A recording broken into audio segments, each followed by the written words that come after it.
Welcome to the Church of Mabus radio show. It's Friday night, 7:06 p.m. Central. We got Wham representing. That's right, up in New York. And this is the last show of the year. So we'll be back January 7th.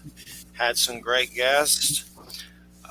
Make sure you check out the archives at paranormalradionetwork.org. You're listening to United Public Radio 107.7. And check out our Wild Trees was on. That was a animal biologist, and he still never told me his real name, but for some reason he goes by a name, Elias, just because of he's like, I guess, known in that field, and he talks about UFOs a lot, so he kind of keeps it on the down low. But we got into some weird Robert Bigelow stuff on that show. And then one of the other shows that did really well was with Jesus Payon Jr. from the show Breaking Bad and Better Call Saul, known as Gonzo. And he came on about Bigfoot and UFOs, and that was a real hoot. So we've just had every show's been great lately, but we've had some good ones to close out the year on, including this one. So tonight's guest, how you doing, Kimberly? Good to have you here. Kimberly McGeorge is with us here tonight. Dr. Kimberly McGeorge. How you doing, Kimberly? I am wonderful. Thank you so much for having me. And Michelle Freed, the publicist, I met her, and let me tell you, she's been hooking us up with some interviews. Like, she gets really good guests. We've had some great guests through Michelle, so thanks to her. And had some great, sorry, the Bulldogs grabbed the coffee can thing. Getting that taken out of the picture. Well, great to have you here. I know, what do you primarily do? I know it's a smorgasbord. I see remote viewer, paranormal, so many. What are you a doctor in?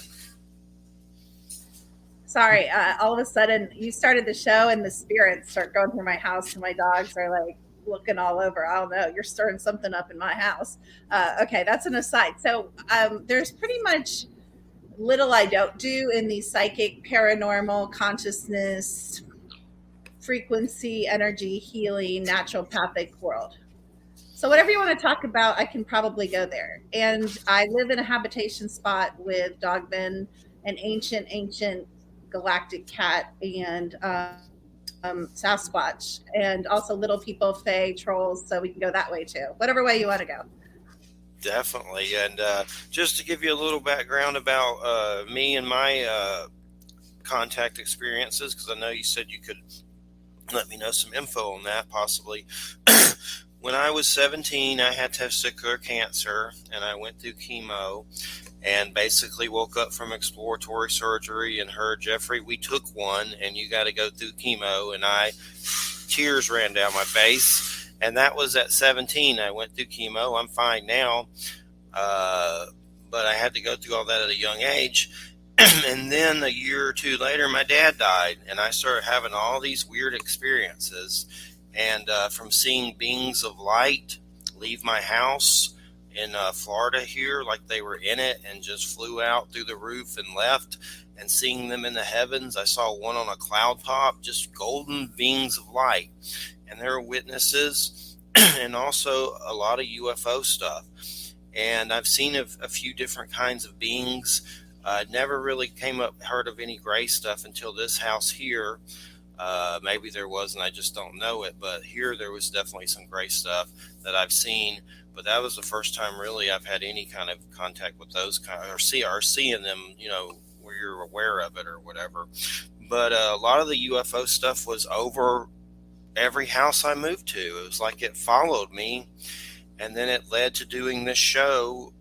And I even had I don't remember any really negative UFO experiences. I remember being scared because they looked like they were parked around my house, and it seemed like friends were like, Jeffrey, they're here because of you. So I dealt with a lot of anxiety. Like, I didn't want to leave, get out of the house. I didn't want to leave, except I would still go out and get a crick in my neck staring at the sky forever, many nights. But it did have some PTSD and some fears and things like that. And a few... there was a time that it seemed like in Georgia that some kind of military agency came out and knew that something was happening. And because there was a silent type helicopter vehicle over the house in a cockpit, and a man waved mockingly at us, and me and a friend named Jason, and it shot up in the air and left, and was like, what the hell was that? I mean, the dude waved at us from a cockpit in an aerial vehicle over the house, but none of them ever approached me face to face or anything like that. And there was a weird time that someone put a $2,000 credit on my telephone when I said I was going to turn it off, and it appeared that maybe they did it to keep listening. And I turned my phone off anyway and spent it on land taxes and went on a shopping spree. So that probably upset them. And that made me think, well, someone's listening, because the only thing I really do that interesting is the show. Everything else is pretty boring. So that must be why they're listening. Because I had heard from some scientists that they, people that do shows like this, he said they watched me and stuff like that, which at that time I took it as a grain of salt until that 2000 credit incident happened. That was weird, because I know no one I know did that. Just a weird incident. But some of the beings that I've seen are small beings in cloaks standing near a black box, and a friend saw that with me, 3 of them, and there was a black box. A cat jumped at them and they vanished. Later that cat died somehow by the road. I don't think they did it. I don't really know. But the beings of light, there was one time where I could have sworn like some reptilian hologram type stuff. They kind of seemed like they were in another dimension or something like that. But the gray stuff here, I had started seeing some here in this current, 2021, around the grandmother when she was transitioning, because we were doing hospice care.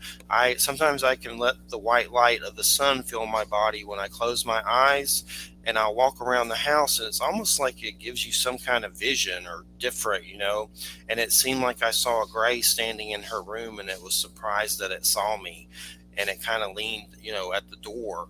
It was just really creepy. And Christina, my fiance, had saw one standing over my bed one night and things like that. So the stuff's just kind of followed me, and that's why we do the show. And I think there's been some positive ones, because at one time I was having trouble getting interviews, and I said a prayer, and I had a big, huge UFO sighting. These, I call them red fireflies. And next thing you know, I'm on the phone with Stanton Friedman and Nick Pope and Lloyd Pye, like all these famous UFO personalities, from documentaries and stuff. So it kind of seemed like I got an alien hookup or something like that. But there's been weird stuff, but mostly, the catalyst was my dad's death and cancer. It seemed like that was something to do with it too, that kind of brought on all this stuff. Well, I can shed some light if you'd like. Sure. Pretty definitively. First of all, you are what we call one of the first 3 waves of consciousness. So we're all fragments of the all, of course, individually expressed, through all space and all time. And you are an extremely old soul.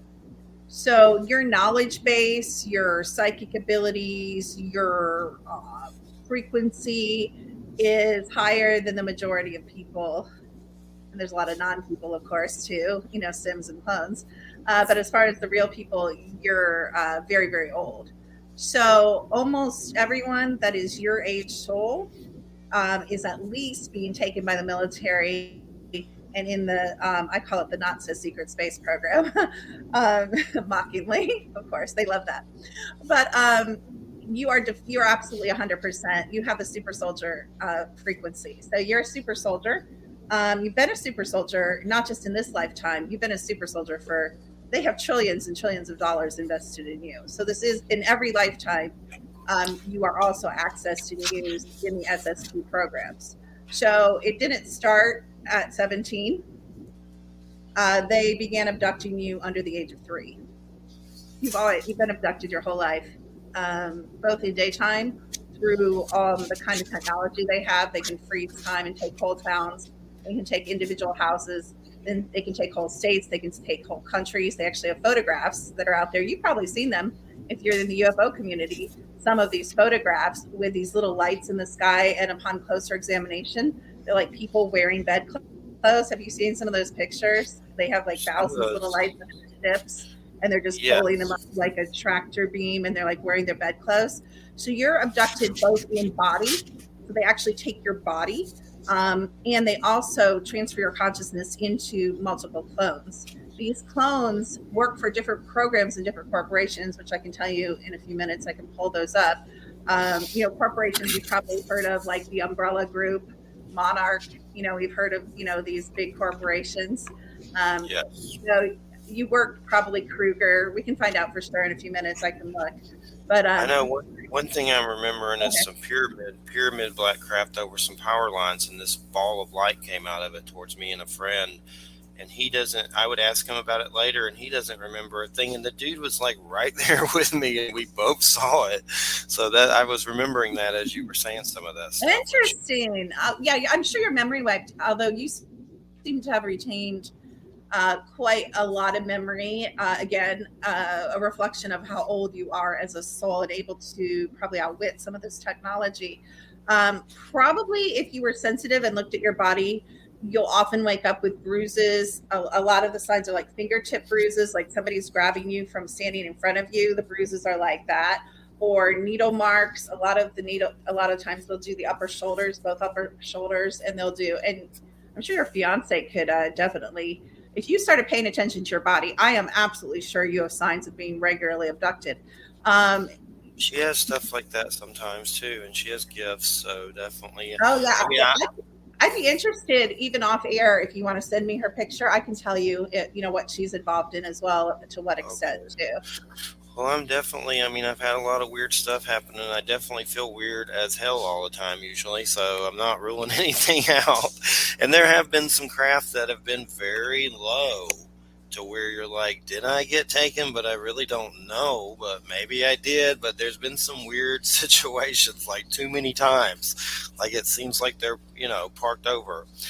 I know my last sighting I had here was a big pyramid type craft that was really Wow. weird and up in the heavens for sure. So it's definitely fascinating, and I always like to learn more about it and try to learn more about it for sure. Well, have you heard of like the 20, 40, 60, 80 and back, where they take you at 3 and then you live a whole life like on Mars, or you work for Dark Fleet, and then they return you like a second later so nobody knows you're gone, but you live these whole adult lives. You've had children, you've been married, you've fought, what I'm saying? You've worked in their projects. You're involved in those programs.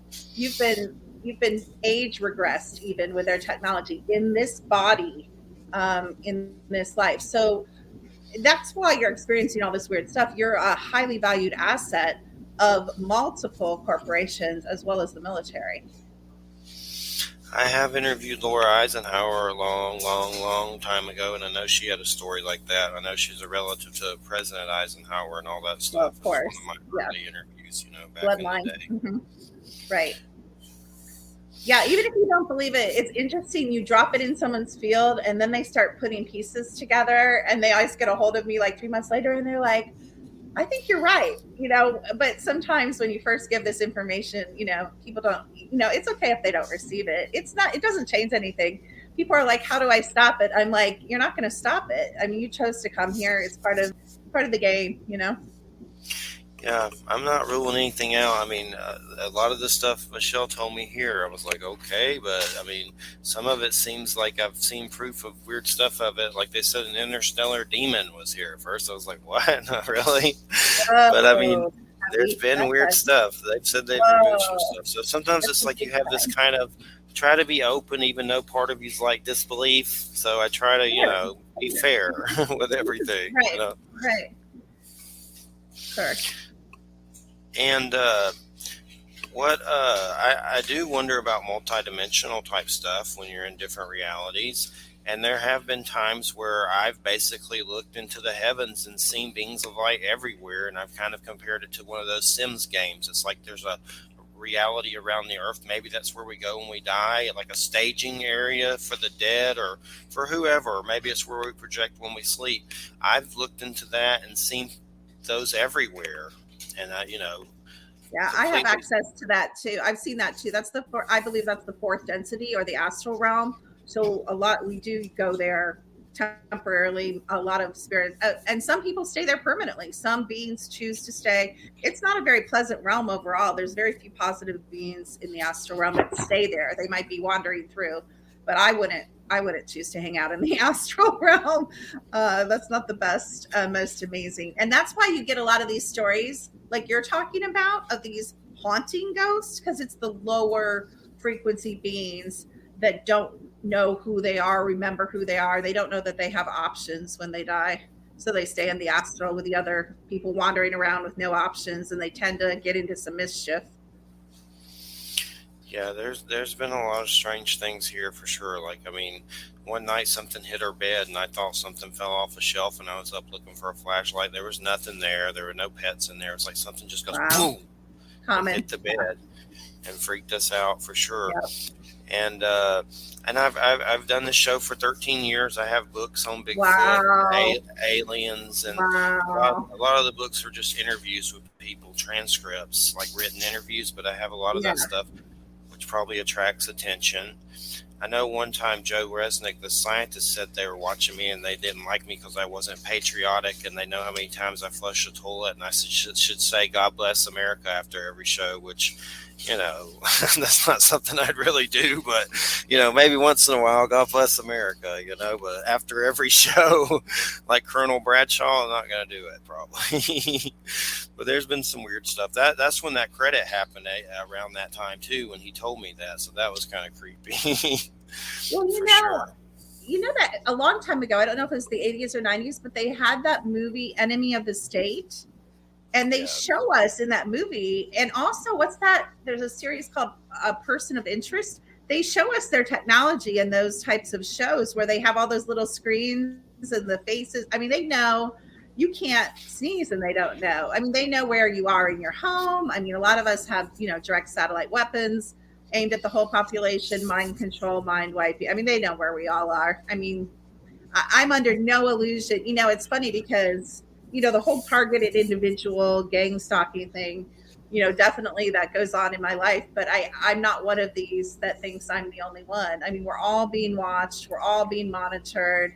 They know where we are. If they want to find us, they'll find us. But really, the benefit of being who you are, being an asset, that's been an asset for so long, is you're probably more well protected than, and even like that $2,000 is a good example, than the average next door neighbor, because they have a reason to keep you alive. They have a reason to make sure you're okay, versus somebody who's not an asset, and not being contacted and used. Definitely. And I'm trying to think. I've had some different being things that I'm trying to remember. One was really weird. It looked like a fat little Buddha statue you'd see in a Chinese restaurant, but really in Oh, your backyard, but alive. That was one that was kind of weird. During wow. that time, I've never seen I anything was like on that. Bermuda Wow. Street in Georgia. There was a lot of silver weird lights in the trees that would light up and Yep. stuff, like I've something seen was in those. it. Yep. Yep. That's I've maybe the got leaf pictures of fall. those. Yep. And Um, something came to the windows with blinking lights, and I wondered if it was like head visors or something, like they were blinking in the windows. ooh. That I've seemed had like a I've had friends that have had lasers on them, on the shows where they're like freeze and you're like no, and then you look down and there's like a laser. I've had yeah. people that have had lasers that they think, now I don't know, I wasn't there, but they said there were like SWAT guys like laid and they put lasers on them. You talk about intimidation. You can't get any more intimidating than that. Come on now. That's pretty That's intimidating right creepy. there. That, Super that's like creepy. those creepy stories where jerks call the police on online gamers to get even, and then they get shot or something by accident. When they send cops to their house or something. I forget Oh, what it's that's called. right. I've heard about that. Oh Yeah, my gosh, that's that's creepy. ugh. Chilling and playing a game, and next thing you know, a SWAT team breaks into Yeah, your that's house and super kills you creepy. by accident. I forget what That's they super call it. creepy. It's something like that. Something where they prank and do something, or it's crazy for sure. But well, I know my friend Jerry Avalos said that he had some kidnapped stuff happen to him, and he was remembering and going through hypnosis. I've thought about hypnosis before. I just never, had an opportunity to do it. I've read some Oh books my on gosh, they yeah, love you. Oh my gosh, I think you would be easily go under and spill a lot. I think it'd be interesting. like soul regression, that Yes. type, or hypnosis, either one. I think you do really well. I'd have to find someone that I trust. I know there's some creepy stories about that stuff, I so I have to be know you careful for do. sure. You do have to. Yeah, absolutely. Yeah, Right. definitely. I know from a shamanic perspective, we've had a lot of people on about that subject, and when they talk of the soul retrieval and stuff, which is similar to what you're talking about, it's Sure. called soul Sure. retrieval, Yes. and that sounds interesting. Where you, I guess, get back particles of your lost soul that you lost from wherever they went, or they flew away. But I've had a lot of people on about that. Those are some fascinating subjects. One thing, I have a book on Bigfoot, and it's called Praise for the Hairy Man: The Secret Life of Bigfoot. I wrote it with Andrew Oh, Colvin. But I noticed that, you have a lot of, you said you have a Sasquatch situation, right? I find yeah. that so Well, fascinating. you know what's funny though? Everybody's like, "How long have you studied Bigfoot?" I'm like, it's not really a choice. So you know how people, want go seek it out, and it becomes a hobby, and it wasn't like that for me. I didn't have a choice. They came to me and made themselves known through Seaway and Wilson, and it all started one day. I was bored watching videos on YouTube, and we all know you start watching something, and who knows what you're going to end up watching, an hour later. And, Bigfoot videos are really cool because even though I don't agree or subscribe to this theory of Bigfoot, I was watching all the men in the woods and camouflage, going through, and they're just about to find him. And so it's the excitement because I actually didn't know a lot about Bigfoot. So I was stupid enough to think like they're going to round the bend on their ATV and he's going to be standing there, in his full glory. But, so I kept watching these videos and I'm like, these are stupid. They're like, oh, a twig snapped. Oh, this, and they're like, that's Bigfoot. And I'm like, are you Yeah, people dumb? Like, come a on, lot guys. of them Are are you very, dumb? very, a lot of them are very silly for sure. Yeah, they're very, very silly. So I finally stumbled upon this guy, C. Wayne Wilson, and he lives about an hour away from me. And his video, and I have this site. I don't see 100% of the time. I mean, my site's better now, even because I've been developing it. But my daughter sees 100% of the time. But I see That ghosts. dude's I on see a my bunch. friends list. That guy's on my friends list. Oh, really? He is? On Oh, okay. So Facebook. you know who I'm He, talking about. he's friends So I with was Stacy watching. Stacy Brown. Yeah, I know Yes, yes, Stacy yes, Brown. yes. Well, actually, I'm in his. I forget what it's called. My Journey with Monsters. I inadvertently got to be in that video. I never meant to be in that video, but anyway, me and Baby Boo behind me are part of the stars of that show. But anyway, yeah, I know Stacy. He's been to my home and we filmed together quite a few times. But yeah, so I'm watching these videos on Wayne, and he's like, "Do you see this female Bigfoot?" And I'm like, "I didn't even know there. This is stupid. I didn't even know there were female Bigfoot at the time." And he's like, "Look at her breasts and look at the babies." And this is also stupid. I'm like, "There's baby Bigfoot? Like, I didn't even know this stuff, you guys." I'm just like dumb. I guess I just thought they were male. And so I started looking at these videos. I'm like, this guy is like off the bend, wacko crazy, insane. And then all of a sudden, I started seeing with my eyes what he was describing. I'm like, oh no, I'm wacko crazy too. So I'm like, well, we can solve this wacko crazy problem. I'm just going to call Wayne up and go to his house. Then I'll see in person, you know what I'm saying? No film Yeah. altering. And so I pulled up to his house and he runs out of his house and he turned me around. He goes, look at that field. He goes, they're all lined up in the field. They knew you were coming. And it was a still hot summer day. And there was this branch swinging and there was like a juvenile swinging on the branch. Blew my mind. And so at that time, I thought Bigfoot were like just at Wayne's house. But I went home and I started seeing them. I lived by woods in my house and all around in downtown Winston-Salem. And I mean, I believe that they live actually in the fourth density or dimension. And that's why only certain people can see them. And they think they're going, they only find like one footprint or all that stuff. I think they actually live totally among us, but most people just can't see them. I think more people are seeing them, though. I think people are waking up. I think their abilities are getting stronger. Even people that don't think they have abilities, I think there is an awakening happening of some level, on the planet. But anyway, that's my story of how I was kind of forced into a relationship, because once I went to Wayne's house and kind of had that sight open to that frequency and tuned to them, I started seeing dogmen, Bigfoot, trolls, gnomes, fairies, everything, and it all just poured in.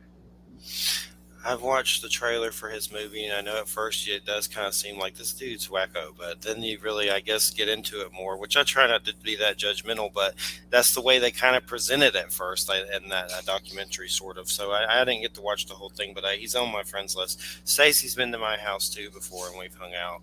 They wanted me to go out there in the woods and stuff. I was like, no, thanks. I'll die out there. You would be a great person to go out with. I'm sure you would be like a mecca. You attract everything. Probably get some really good. It's Florida. It'd have to be cold. The heat here would kill me for sure. The humidity. Yep.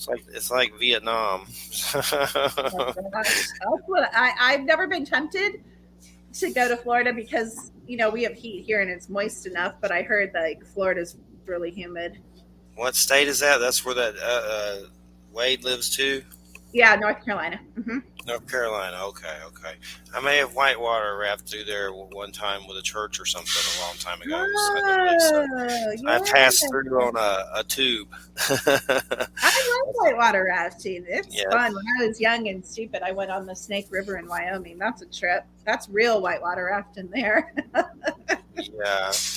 And so what do you think now Bigfoot is? A lot of people, say Nephilim. I mean, there's different theories, and I don't really know myself, but there's so many different theories that you hear. Yeah, and I always say nobody has a corner on the truth, including me. So I only know what I know now, and I change my mind, as I'm sure I think any mature person probably has changed their mind about things. Definitely, I don't think they're Nephilim. I just think they're and you've seen other beings. You've talked about that Buddha being that you saw, So I don't think, and we can read from India, the Vedas talk about like 5,000 different type of interdimensional encrypted creatures. So I think there's this whole world in these other dimensions and in ours that we're just blocked. We block ourselves from seeing. We're not allowed to see. We're programmed not to look or not to see and to explain it away.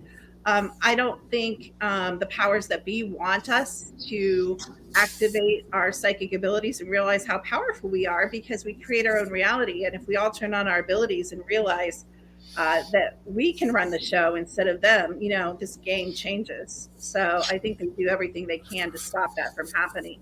So what do I think they are? I just think they're like you and I. You would say we're human. I would say they're no different than a squirrel or a dog or a cat. I mean, they are, because they're more intelligent, of course. But I'm saying they're just another race of beings that we haven't been taught or allowed to know exist. And one of the theories I've heard, and I'm kind of a fan of this theory, is that all the national and state parks, if you want to go find any of these creatures, Dogman, Bigfoot, underground tunnel entrances, military base entrances, holographic base entrances, I don't really recommend this. I'm being a little facetious, but go to the state and national parks, because it's not about the lands that the people can camp and hike and have fun. It's not about that. It's about protecting and giving these creatures a habitat of wilderness, instead of like cities and populated areas where they can kind of disappear. And that's why a lot of people's first encounters, if you would do a spreadsheet of first encounters, pretty verifiable by pretty sane people with some evidence, even like, Quantum Bigfoot, is it Ron Moore? Is that Ron Moorhead? Yeah, Ron Moore. He's out, in the middle of a park in the high Sierras, where people aren't. So, and he has some of the best vocal evidence I've ever heard in my entire life, of these creatures. So, again, they're everywhere. I believe, I have pictures of them looking in my house. Wayne has pictures of them looking in our house. If you go in some of the Bigfoot groups on Facebook, you guys can say whatever you want. I've stopped showing a lot of my pictures. I have Class A pictures. I have I'll send it to you privately. I think I have one of the best pictures of a little person, and oddly enough, he's wearing a cloak and dressed in battle garb. I've never seen a picture that I have on my security camera. He came to my back door when I first moved in here for 3 nights. And, people say it's so good. People say I put a G.I. Joe figure out there. That's how good my picture is. They think I'm hoaxing it. And I'm not a hoaxer. I don't make my living doing this. I have a successful business designing medical technology and writing frequencies and teaching. I don't make my living. I have no reason to hoax. You know what I'm saying? I don't. So then I get mad because I'm not a hoaxer. And I get mad for these beings that are trusting me to bring them to the public. And then people just, rip me to shreds, which, I mean, you've done your show for 13 years. You know what I'm talking about. Yeah, so I'd like to see that for sure. It sounds interesting. Little people, very fascinating. We talked about them, and what's so neat about them is in so many cultures, they're there. Norse, Native, Yes, I agree with you. So Swedish, many. or whatever. They're Yes, everywhere. They're in everything. So makes absolutely. sense. And I did see them little cloak people with a black box, which I'll never Yeah, forget that ever. that's That so was weird. I'll interesting. never forget that for sure. That could have been little people. I don't know what they were. That's what I thought when you first told that story. I thought of my guy in warrior garbs, that I have the picture of. I'm going to send it to you. I want to see if that's anything like what you saw. I want to kind of, bounce that Sure. off. I'll check it out. And during that time, I had been reading books about the Celtic Otherworld by DJ Conway and some different stuff like that. And I remember reading that kind of stuff around that time. And those kind of books seem like they bring on experiences.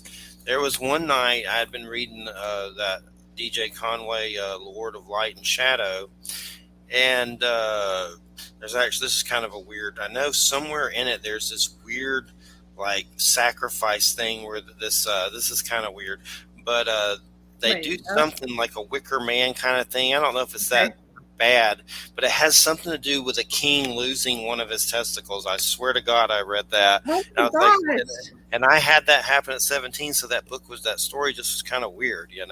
But Yeah. anyway, I had been reading that book, and one night, and at that Bermuda Street in Georgia, I looked out my window, and I swear under a street light, I saw a man that looked like he kind of had a dragon head, but humanoid, a Wow. floating guru, kind of like bald man, like he was levitating, and a blonde haired woman. It looked like something out of Dungeons and Dragons or something, but I woke my brother up and he claimed he saw it too.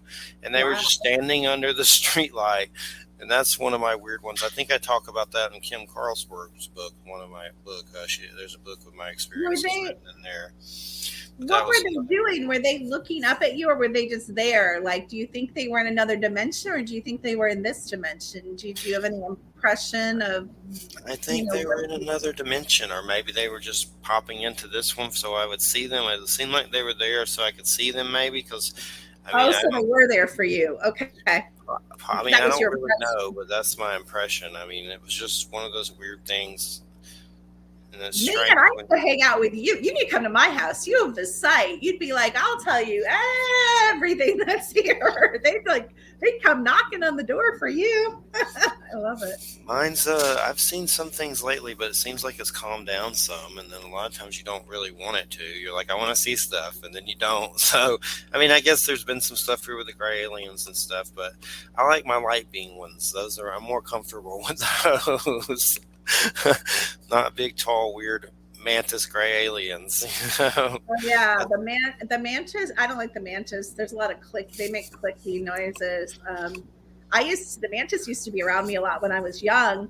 I grew up thinking like furniture taps, and then I found out that's the mantis. They click. And I'm like, okay. We've So had I some thought it was chaps. so weird. My furniture in my room would would like click. It is not, but it wasn't. It was them being around. So kind of weird. There's been some stuff like that too, knocks and things like that. Well, that gray that Christina saw, she said it kind of seemed like it had like a bug, like kind of mosquito kind of face, and so it looked really Ooh. creepy. And for some reason, it was standing over the bed. But I've wondered too, because of me and her energy, if there's things that feed off of it, like parasitical Oh, things. for Because sure. I know Absolutely. Michelle said there was something she called a golem that she kept removing that would try to like start Yeah. fight, I'm feed getting off drama chills. in the house Oh, and stuff like wow. that. But and sometimes I feel a lot of awkward things. So I don't know if it's just me picking up on something, trying to, No, golems teach me. are the golem. I can't believe she found that because a lot of people don't know about that. Like I said, she's the real deal. I don't say that very often because not that many people necessarily are the real deal, but she's the real deal. But golems are commonly found in the fields, particularly of time travelers. So if you're an SSP and you're a super soldier, you're a time traveler. So you pick up these parasitic creatures. The golems are just kind of, they're in a lot of realms, they're in a lot of bases, they're in a lot of places. It's easy to get. So I bet that's 100% true. Definitely, and said it was in the rafters, and it kept coming back. So lately, she said Yep. it was clear. It seemed like the mother left, and that helped a lot. But lately, with all this stress and stuff, I'm just making sure nothing's coming here to feast. I've heard stories of, like, I guess kind of like I don't know if it was Men in Black or something, like these certain beings that will find houses and kind of come there and, feed and attach to things and feed, and they just kind of travel around and look for it. Plus, this area is just weird. There's a elderly home right across the street, very Oh, close. wow. There was supposedly a native burial mounds that had been disturbed here. That's what Michelle said. And there's a lake the uncle dug up and stuff. So it's just a weird area. It's a beautiful house, but I'm kind of glad to be leaving it. It's always just felt kind of, I don't know, like just like it's almost like you feel weird frequencies here that are uncomfortable all the time. I don't know if it's on a ley line. I don't know if they're shooting them at us. I don't know what it is, but it's just kind of an unsettled. Ugh. And all this moving definitely seems to have stirred it up to where it just feels kind of paralyzing. Just feels crappy. Yeah. It does feel a little heavy yeah, it does feel a little heavy over there.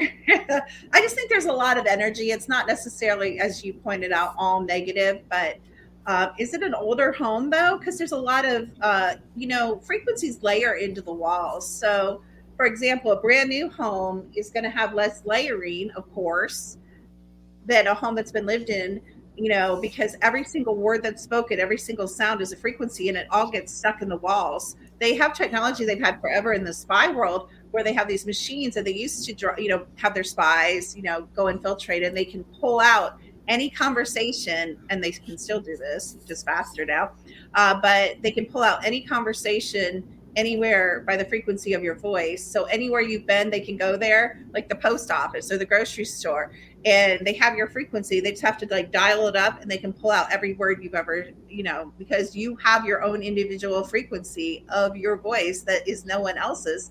And so that happens in houses. So there's fighting, there's murder, there's rape, there's incest, there's violence, there's beating, there's child abuse, there's all this, there's animal abuse, and all this stuff gets stored. It doesn't even have to be like a murder, but all this stuff gets, the negative energy and positive energy gets stored in the walls. So depending who lived there and what type of life they lived, what music they played, what their family life was like, that can all influence the mood of a house. So people think it's Yes. just about spirits when you go shopping for a house. It's not.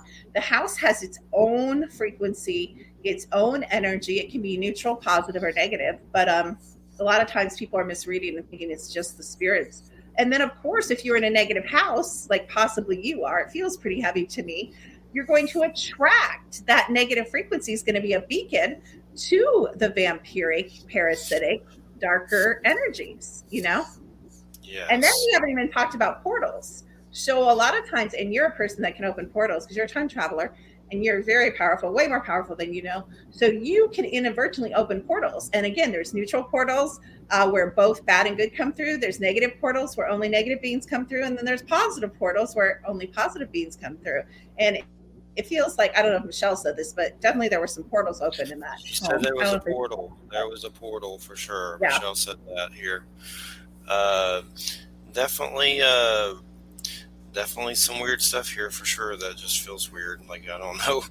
I heard that there was something with the uncle in a land dispute a long time ago. Someone might have got whacked or something. I don't know if that's true. It's been around. How old's this house? Like 20 years, 20 years. Yeah. And it's kind of weird. Like, there's weird geometric, kind of like the structure is just different. They made it like there's a lot of weird stuff here that's different for sure. Like just the roofs and stuff are kind of articulate and stuff. It's like a $300,000 house, but there's a lot of like archaeological things here that are kind of weird, like just the structuring and stuff and things like That's that. interesting. Sounds really weird here too, like sound carries. But I remember this one thing I'm remembering right now. Me and my brother were in a yard in Florida, Silver Lake, and it seemed like there was like an invisible drone or craft in the yard making the trees blow, and you could hear it. And it was Wow. like it was flying around the yard, but you couldn't see it. And it wasn't a helicopter.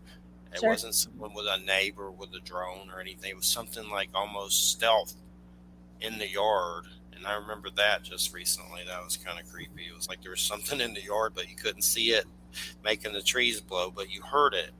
Wow. I don't know what that was, but I just remember that. And there's another one I'm remembering, Kingsport, Tennessee. It was a large craft, and it seemed like smaller crafts were going into it and docking. And I am remembering that. I don't know if it was alien or military, but I did see it, and I was like, "What in the heck is that?" Like it looked like something off, Star Trek or Star Yep. Wars or something, Yep. but in Mhm. Kingsport sky. So that was kind of weird, Wow. and maybe it was something military, a reasonable explanation, but definitely. I have a lot of times I don't think about any of this stuff, and it just pops up and you remember it. It's definitely interesting for sure. No doubt about it. Uh, so, I mean, what's with all these, let's say, super soldiers? And I know I interviewed Aaron McCullum once. I don't even know if that dude's still around. Like, he Yeah, I don't claimed either. something with dolphin hybrids and stuff. And at first, when you hear it, you kind of giggle about it. But then he gets into it, you're like, well, it sounds like he went through something. That's pretty crazy. But I've Right. interviewed him a long time ago. I haven't heard of that. I don't even know. Hopefully, he's still Interesting. alive. Aaron McCullum. I have to look I'm him gonna look up. that But up. Yeah, I'm it's gonna been look a that while. up too. It was Look Aaron that up. McCullum back in early days. Early Things have days. just been so weird lately. The golden oldie days. But just remembering lately, a lot of people have been dying from COVID, and some of them been on the show, like Robert David Steele. He kind of, Really? Oh my gosh. former CIA, he was on the show once, and he unfortunately, back then he wasn't into all that. He would go to rallies and say COVID's not real and stuff, and the next thing you know, he died from COVID, which is kind of not good. But there's been a few like that. Another one I've never interviewed, Russ Dysdar. He sent me his book. Oh, good old Russ. Oh Yeah, yeah. Okay. I would have liked to have interviewed him, but something happened and I didn't. But he did send me a book once that's really weird called Black Awakening, and it's something about I like read it. satanic serial killers awakening and like Yeah, crazy stuff. basically, he describes one branch of the programs, but he kind of makes it religiousizes it. Like he Yeah, doesn't tell it in its purity. He kind of cloaks it with a lot of like religion, if that makes sense. yeah. Yeah.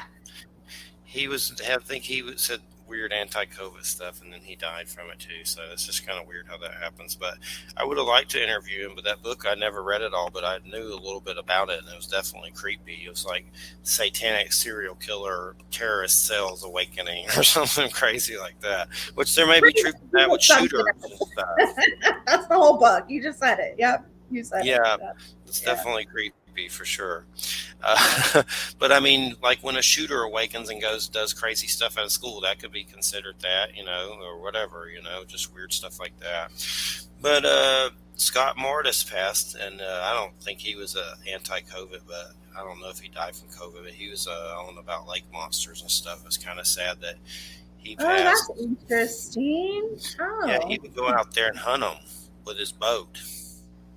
This Did guy, he get, did he Scott get Mortis. pictures or evidence or like I don't know. sonographs or I'm sure he had something, but I don't. I'm sure it's out of sight or something like that. I know he had some oh, kind okay. of evidence. Uh, well, we're going to my mom's now, and maybe an RV. But I know down the road from there, there's a weird native Catholic crazy thing that happened, like a small village that I guess religious kind of murder happened or something, because they give you like a little pamphlet about it. Oh, It's that's right down the road. lovely. It's kind of creepy. So I can't wait. We're But gonna have some fun there then, probably. yeah, That's great. I call that little village Little House on the Prairie. It's like these little houses when you look in them, and they have pioneer stuff and butter churners and stuff like that, and syrup Oh, you're makers gonna and have things like fun. that. You're gonna be visited. You're gonna be seeing some stuff. That's my Hopefully prediction. so. Hopefully so. I'd like to see a Bigfoot. Never seen one, so I'd You like to check haven't it seen out. that? Oh, Jeffrey, I just ask them. Ask them to show themselves. They'll show themselves to you. I'm always like, why do you show yourself to dudes that want to shoot you? Like these dudes in Exactly. Like, come on. the not that they can maybe be shot, but I don't think they can like be shot, but people they say they seem can. more. I think I there's don't know. paranormal elements to them Right. and things like that, for sure. And so I guess I mean, it's interesting what you're saying. I'm definitely, I'll think about it, not ruling anything out. It is strange when you've seen craft and it seems like they're there for you, and I don't try to be an egomaniac or anything, but when they're over your house, it does kind of seem like that. This is what I say about super soldiers, because if you watch the super soldiers talk, they're like, it reminds me of a woman like flipping hair. They're like, I'm a super soldier.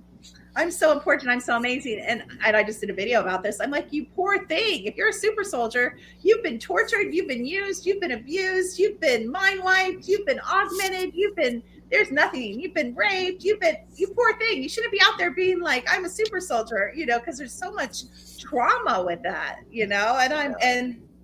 and well, number one, everybody's nervous systems are screaming on the entire planet. Everybody has so much unresolved trauma that we work with. And then if you're a super soldier, you're just like one of the most traumatized people on the planet. Plus your memory wiped on top of it, so you're like totally sunk. So it's not something to go around. And you aren't. You don't have that attitude. But and I'm not saying all of them, but a lot of them are very egotistic. They act like they're special. Really, you're tortured. You're not special. It's not a positive. It's negative. You have to use discernment with that for sure, like with many things there, because I mean, I'm sure there's fakes out there or whatever, flakes or whatever. Totally. Plants, tons of plants. They don't want people to know the truth about the program. They want to mislead and divert. Controlled opposition is a real thing. I mean, that's ancient spycraft. Come on. So, what's your readings on? Can you read anything on Wham? What is Wham doing? Well, I didn't. She's here. She's just chilling. She usually jumps in when she wants to, but right now I'm just chilling. She's in the Hudson Valley and has a lot of UFO and native groups near the Hudson Valley. There's a lot of paranormal activity in the Hudson Valley. Yes, I wrote a book about it that I published 2 years ago. So, what's it called? Mysterious Beauty: Living with the Paranormal in the Hudson Valley. Oh, I'm going to get that. That sounds awesome. Oh my gosh. Yep. Can you share? I know this isn't my show, but I'd love to hear. I mean, what are some of your major categories of paranormal experience? I include everything. UFOs, ghosts, of which there are tons. Cryptids, little people, time displacements. Love it. Wow. Other kinds of just odd stuff. I mean, there are things that have happened that I've gotten reports about, like in Pine Bush during the height of its activity in the 1990s. Mm-hmm. Some of the stuff that has been reported. I just got a report in from Ithaca about a series of weird things that happened this last August. It's one of the strangest stories I've ever heard, but it does have parallels with other things, and it has some very interesting UFO footage, which is unusual, but capable of being analyzed. The gym where I go to work out is haunted. We've got excellent photos and footage of poltergeist activity and other things. going on there. So it's just the gamut of things. You know, I've experienced a variety of things. I mean, I live in a house that has spirits that walk through it all the time. Yeah, me too. And I'm just used to it, and I just don't worry about it. And you know, like Jeffrey said, I've had lots of experiences. I talk about them sometimes I don't. And you know, you're super old too, though. No wonder you guys like hang, because you're another super old ancient galactic being, you know, in a human body. So I'm not surprised you're into all that, and people trust you and come to you, and you seem very, very in tune and psychic yourself. I suppose. I don't know. I consider it all to be pretty normal, so I don't think about it very much. Well, and that's a sign of. I mean, that just kind of shows who you are. Yeah, and that's how I am. You know, sometimes I go out in the real world and I'm like, oh my gosh, like everybody, it's like so immersive, and it's, you know, happened since childhood. So, and you know, I know what you mean by that. Yeah, I mean, it's just, you know, so, you know, I'm just been listening to you talk, and just, you know, I have a mind that I don't really care what conspiracies are out there. I don't really care what the plans are. I know what my plans are, so I just don't really care what anybody else is doing. Sure. And I know when it comes to remote viewing, there's just so many different ways to look at it. There's military stuff that we know they've used remote viewers for the military, like, you know, let's say to bomb a place, or for terrorists. Who knows what they've used them for? But there's also weirder stuff, like some of the weirder stuff that I came across is Courtney Brown stuff, which is a doctor. I think he's a doctor at Emory University, Atlanta. He put out some books called Cosmic Explorers. Mm-hmm. There's another one, and he's in there claiming that these remote viewers are remote viewing reptilian bases on the Earth. And I'm like, this dude's still a doctor at Emory University and putting out this weirdness. But I'm not saying he's not true, but there's just different levels, you know. And I know Michelle and some other people have used remote healing, and I believe in it. I think there's something to it. It's fascinating on many different levels, from the, you know, weird military stuff to whatever. I'm just kind of curious, what are some of the levels when did you first get kind of introduced to that, and what are some of the levels that you use with it? Yeah, again, kind of a non-choice. Like, you know, Wham was saying, you know, just a part of my experience here, how I experience reality, which I do want to point out that, you know, we're so quick to judge each other for how we experience reality, but we each have our own micro reality, you know, down to who we choose to live with, whether we have pets or not, what city we live in, what jobs we take. I mean, whether we're religious or not. I don't think it's our place to judge anyone for their, you know, kind of like what Wham was saying, their reality. You know, I enjoy my reality, and I don't really care what people think, you know, kind of like Wham. But, you know, as a child, I lived outside of Chicago, and I didn't know it was called remote viewing, of course. But, you know, I remote viewed very, very young. I would take naps, and the ceiling would open up, and I would see what I believe is the multiverse, and I would see stargates, very similar to the science fiction shows, with beings guarding them. And I would go through different ones and sometimes experience horrible things, sometimes experience wonderful things. I would, you know, hear the sirens around Chicago, and I would go view suicides and murders and accidents and crimes. And this is when I was 3, 4, and 5 years old. So I didn't know that was remote viewing. I didn't have to do anything. I didn't have a choice. I didn't think I have a choice. Now I have control over my abilities. But back then, it was just part of my reality, pleasant or unpleasant.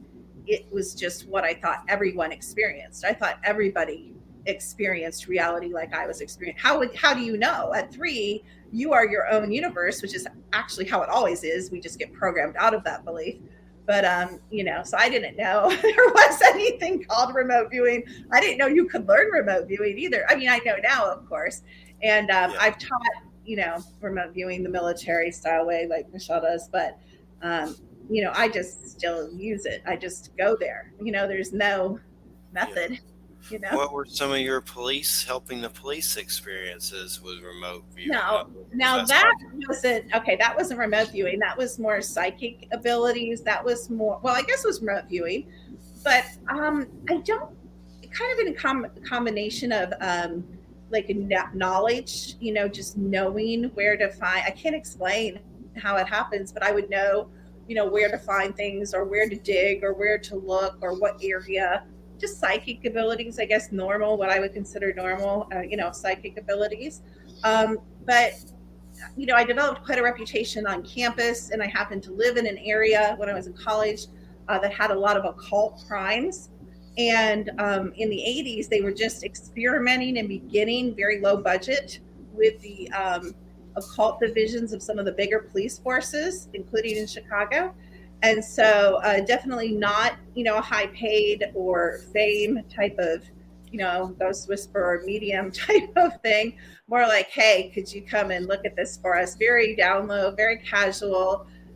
I didn't even know if I could be of any assistance, but I did help them on a couple occasions. But it was for a 21-year-old girl, it was very grisly, very creepy, very eerie, very overwhelming. It wasn't really something I wanted to continue doing, to be honest with you. I mean, I wanted to have fun. I'm in college. I don't want to go traipse around with the police looking for people who mutilate animals and babies. Sorry. Not my idea of a good time. Now I kind of wish I'd done a little more, because I think I would have learned more how to master my abilities by having that real world. Obviously, when you're working with the police, there's no, when you're giving a psychic reading, you can kind of twist it and turn it, and they can be like, oh, you're partially right. But when you're saying dig here, there's either a body or there's not a body. You know what I mean? There's no, you're either right or wrong. It's a very good balance for psychic abilities is what I'm trying to say. So, yeah. Yeah, and that, seeing that, working with murders and stuff can get to you after a while, I'm sure, It's like the detective that starts to unravel, like in the movies and stuff from all the murders and stuff like that. And I'm not religious now, but back then, my dad's a pastor, and back then it was all angels and demons. Like everything was like, it was either like, heavenly or it was like satanic. And now I know there's a whole, as we both know, there's a whole lot of things that you can't really put in those categories. It's not that simple, is what I'm saying, With the reptilian experiences I had on Halloween night at a lake with some friends, and we have been partying and doing crazy stuff, but I seen reptilian beings, and they were kind of reminded me of pictures I saw of Mayan gods, and they were just weird. Like one seemed like a hydra, one seemed kind of humanoid, and it was weird because when I first saw them, I was like, oh my God, it's the devil. It's a fallen angel. That was my first thing. But it was weird because they were like saying, I love you, and to write and stuff like that, like in dance. And it's like, I'm not dancing, but hey, but anyway, it was just weird. But I just remember in my head the process I went through at first. I was like, oh my God, this is the Faustian type situation. Oh God, what's happening? And that's from growing up in Georgia, with my dad. Oh, yeah, you grew up in the Bible Belt, too. Yeah, that's right. Yes. Now I'm in Florida, but my dad had preached and stuff like that, too, as well. Oh, really? Oh, my gosh, that's crazy. Wow. Okay. So my first thought, what I'm talking about. Yeah, some of and he's passed now, but I think some of those beings of light sightings were connected to him on some level. And I just remember seeing those, and you do go through this thought process of, oh my God, it's a demon. And, it's just, I don't know what to think of them anymore. I think there were some kind of reptilians, but if they were that terrible, I would be dead. And then I'm still alive. So obviously they're not that terrible. Again, I have many pictures of Dracos and reptilians because there's a lot here, and in human form or in holographic human form. And I'm able to take the camera and kind of strips I don't know why, probably because I have the sight. It just does something weird when I take pictures of them. But I have a lot of pictures of reptilians. And and I've talked, I believe, to many. I think we all have. We just don't know it. I think there can be good. I'm putting that in air quotes because it's such a duality world here. But I think it's just like humans. There's murders, there's rapists, there's molesters, there's thieves, and then there's beautiful human beings. I think the reptilian race, the Bigfoot race, the Dogman race, the fairy. I don't think we tend to lump them together, but they're all individual beings with free will and their own personality. And I know from some of my memories of the Draco and the reptilians, and there's many people again say reptiles, but you've been describing some of the very common different varieties, the kinds with the crocodile faces. You've described some other kinds. So again, just like people, reptilian is not one look or one picture. You've even illustrated through your descriptions, and I've seen many different kinds in my pictures. There's a wide variety and a wide variety of different personalities. So yours may just have really been wanting to have fun and hang out and chill and party with you. Totally I know Dr. Torrey, Turi, he's been on Coast to Coast about Nostradamus and stuff. I know him. Yep, familiar. Said I had a golden Draco that hung around me and showed me stuff. And he said that one night, and I was just like, what? But it is weird when I do see stuff, it feels like something touches you and shows you. Like when you see the beings of light in the heavens, it's almost like I call it the hand of God touching you, and you see it, and then you go out later maybe and look, and it feels like you can't see it, and it's dull, and when you had seen that beauty, like a masterpiece in a painting and beings of light earlier, it's almost like something is shut, like it's the sight, I guess, or something like that. No, and I let's know say what you you go mean. out later Yeah. and it's dull. You're like, well, I guess that's gone. No, I know what you mean. Jeffrey, when you Yes. are in the presence of those beings of light, how do you feel emotionally? Because I've experienced beings of light 2 or 3 times, and it has been the most amazing experience emotionally, like feeling wise. Like I feel like I'm connected to like the highest dimensions, like if there was anything like heaven, like so pure, so beautiful. Did you have any feelings, or are you just more There was observing no them? fear. There was no fear. It was more like a shock and an awe. And it was almost like there have been times where they seemed like they were trying to communicate. Like Yeah, I one time, agree. me and a friend named Matt were going down this road, and we were doing party stupid stuff in my younger days. And we pulled over on the side of the road, and we both saw this being of light standing on a cloud top, and it was doing its finger kind of like no, no, no. And maybe it meant him driving. I don't think he was drinking, but he was definitely doing something. It may have been psychedelics or something. I don't know. Sure. But it was like saying naughty, naughty, naughty almost. And we saw it on the cloud top. We're like, do you see that? Do you see that?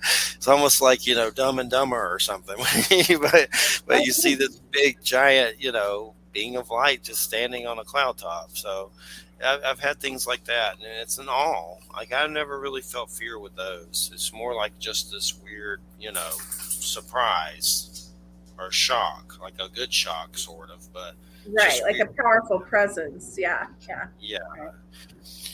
And I know there's these books, The Afterlife of Billy Fingers. I haven't read that. Have you read It's that? really good. It's by this lady. I think she's a singer. Her brother died, and he came to her as a being of light. And she kind Oh, of wow. described like that heavens, like we were talking about, and all the beings there. And I Oh, came yeah. across that later, and it was very similar to what I had experienced. But Oh, Annie Keegan or something, she's a singer or something, but her brother died, I think maybe from heroin or something. And he came to her in many different ways, wow. synchronicities and a being of light and stuff like that. So there's something to it. And there's just different theories about beings of light. I mean, it seems like they're deceased loved ones, maybe. But I know Artie Six Killer Clark, she has some good books called Sky People and Encounters with Native American Star People stories. And in it, there's this race of light beings that are supposedly extraterrestrial, and they put a handprint in the desert, like some native kind of glyph or something. And she Uh-huh. claimed they were supposed to come back to help humanity. So there's just different weird ways to look at it. I know shamans say luminous beings of light and stuff like that. But I've definitely, one time I remember, same street, Bermuda Street, sitting Indian style in the driveway, and I saw one of those beings of light just fly through the sky like something out of a comic book. It just flew through the sky. You can see its legs and arms. It's almost like a superhero just flying through the sky, but in a modern, normal, boring world. It was just Jeff, weird. you got the sight, man. Oh my gosh. You got the sight more than most people. Wow. That's I crazy. think You can sometimes, see. Whew. sometimes I think maybe it's slowed down a little, or something's happened, and I need to, maybe recenter myself to get it back, or something like that. But it kind of, I call those my Goldie Oldie sightings, and I'd like to have more Goldie Oldies for sure. Those are the best. Those are the ones you don't Oh, forget. You don't forget for sure. yeah, I'm with you for sure. And I know you talk about cryptozoology in your habitation sites, which is land you own. You've seen Bigfoots there, but is there any other kind of cryptids you've seen, or what are some of those experiences where you've seen them?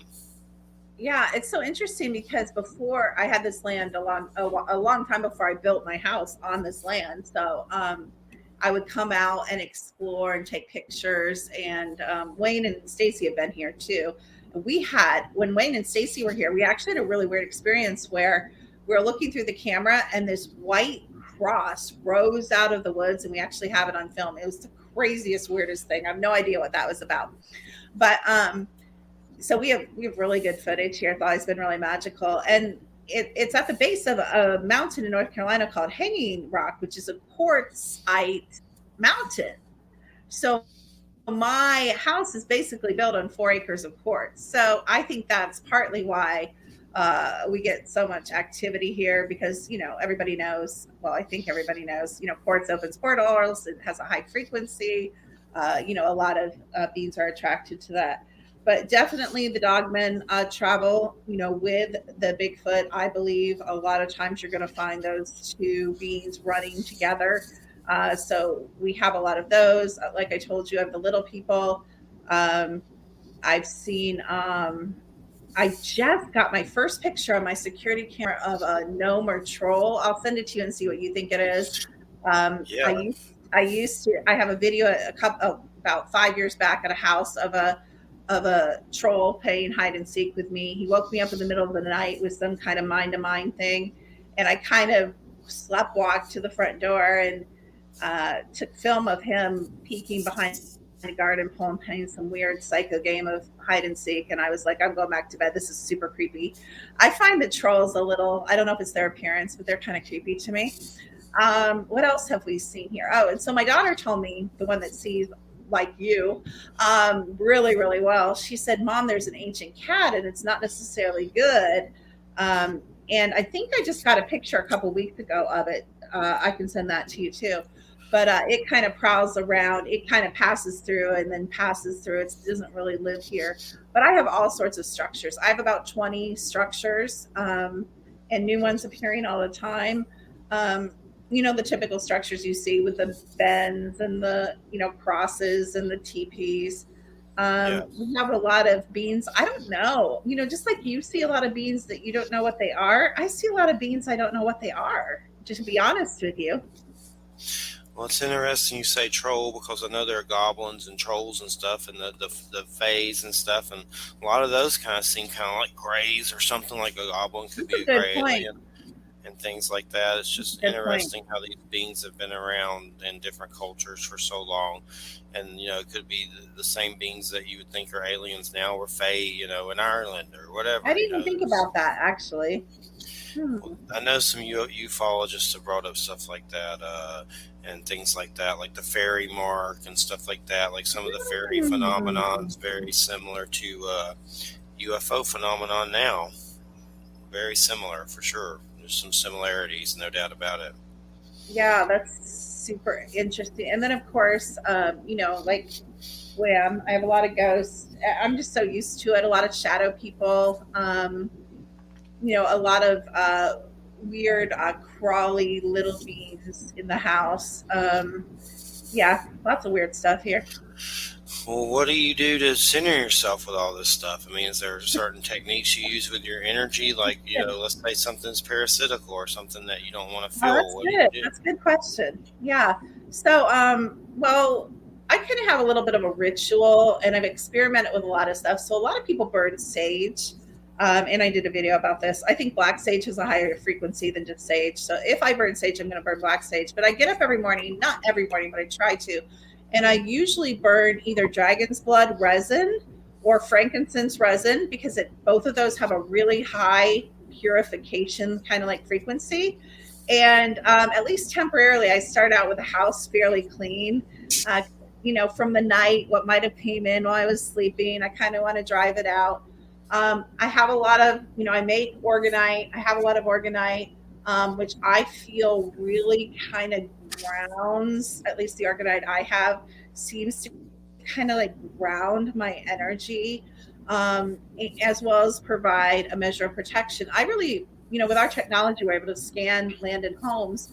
And so actually, I was just working in my bedroom the other day. It was like, open the windows, let fresh air in. Like, it's the simple things. We always think we have to do these really magical things, but it's simple things like stale air, or smoky air, like from cigarette smoke or like a kitchen fire. That's going to attract lower level beings. You're not going to have light beings come in and say, let me hang out in your cigarette smoke and your, burnt steak. I mean, come on, these are light beings. They want like high frequency.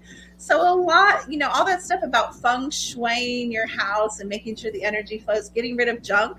People don't realize that every single item in your home, every single item, every single pen, every single piece of paper, every single magazine, every single piece of junk, and whether it's old, whether it's new, it all has a frequency. And so, one of the things, I try to do is keep my home, I'm still working on it, is I try to live very, minimalism. Like in my bedroom, the only thing in my bedroom is a bed. I don't have dressers. I don't have junk. You know what happens when you have dressers, don't you, Jeffrey?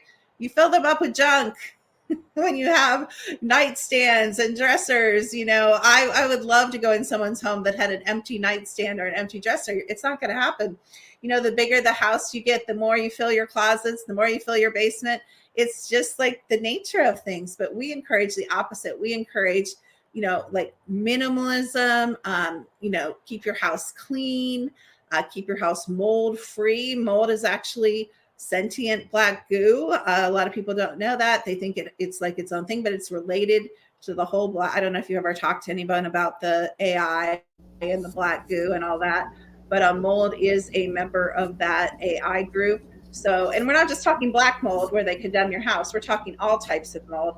So we find that a lot of people are living in moldy houses and they wonder why their nose runs and they wonder why they're sick and they wonder why they have, weird, bad, negative spiritual experiences. So it's, looking at the land, it's looking at the home, it's keeping your energy field clear. It's I use a lot of essential oils on my body before I go to bed. I clean with essential oils. Again, negative beings don't like high frequency things. They don't like usually clean places. Why do you think when you go in you've been in haunted places, Jeffrey? Most haunted places aren't super bright and super clean, and they don't feel super bright and super clean.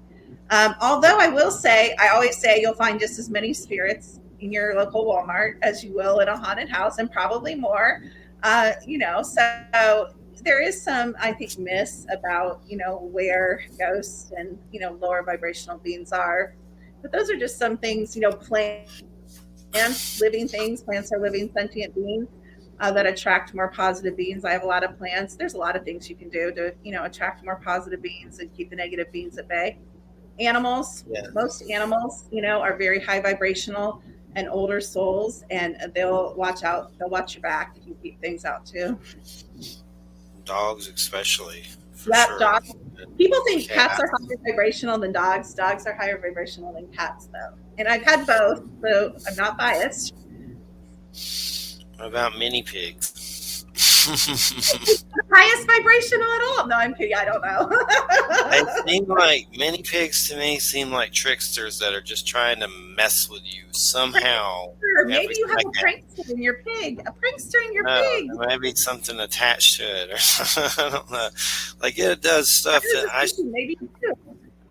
It was one of the things that's annoying us. Sometimes it will pee on the floor.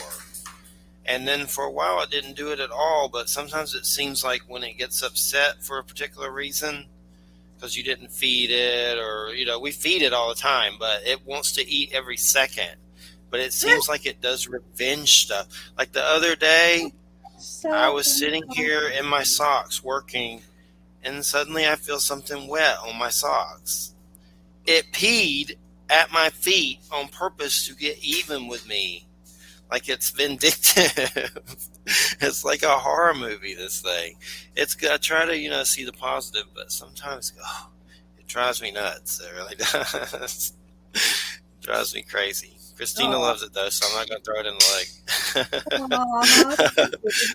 lake. Like a biblical. I'm like, there's a reason it's in the Bible with that story, with the over the cliff. How big But I is don't it, know. Jeffrey? How big is it? It's about a few feet. Is it? Oh, How big okay. is it? 1.5 feet. It's growing. Okay. Oh, okay. It's not a mini pig. It could be, it's considered a mini pig, but it's going to get bigger, and maybe like a medium dog or something.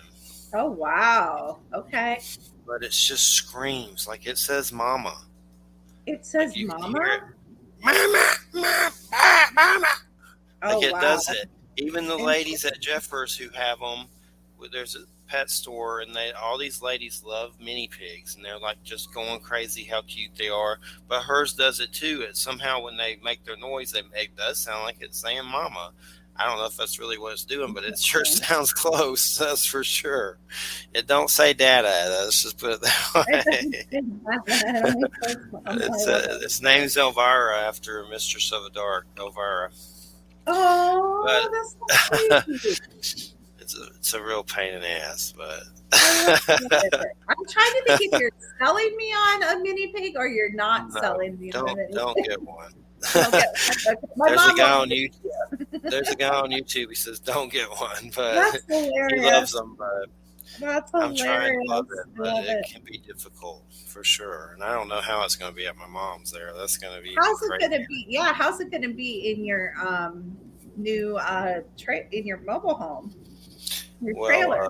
Well, we're getting an RV, but at my mom's I have a room, but it's kind of cramped there.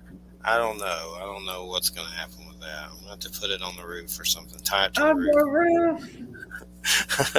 Put a cage on the roof. I don't know. It'll have to be in a cage because it cannot mess up stuff. Oh, poor baby. I think it just needs to be outside more. Maybe not all the time, but a little balance. Yeah, like an in-and-out pig, like an in-and-out dog.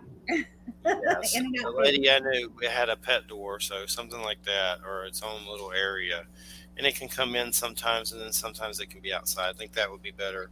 Right now, there's no fence here, so it tries to run off, so it's hard to, let it go outside, which it does go outside. What's so weird is it will totally poop outside. It will not poop in the house. That's really good. Or in the box, but for some reason, it don't care about the pee-pee. So it's like, well, you can hold your poop but not your pee. There's something fishy here. Yeah, that's a little something trickster. Like you can do the no poop, but you can't no pee. Right. But don't get one. But yeah, I think you've kind of talked me out of it. To be honest, it's like a mad rabbit hell baby. Some guy at Walmart was getting rid of them. It's probably going to grow to be 500 pounds.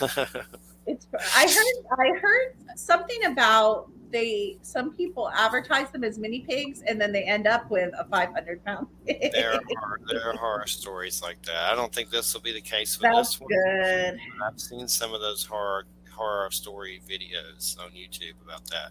Like because these people of course have all baby pigs are mini, Yeah. These people, this gay couple, these dudes had like this 1,000-pound pig living in their house. They thought was a mini pig. That's hilarious. That was pretty funny, but kind of. I mean, they loved it, but it was huge. Oh, that's sweet. It's like big as a table. That's crazy. It's on YouTube. Look up mini. It's like having a pony living in your house, almost. It's too much. So you have a book that came out with The Secret to Everything or something like that? Yeah.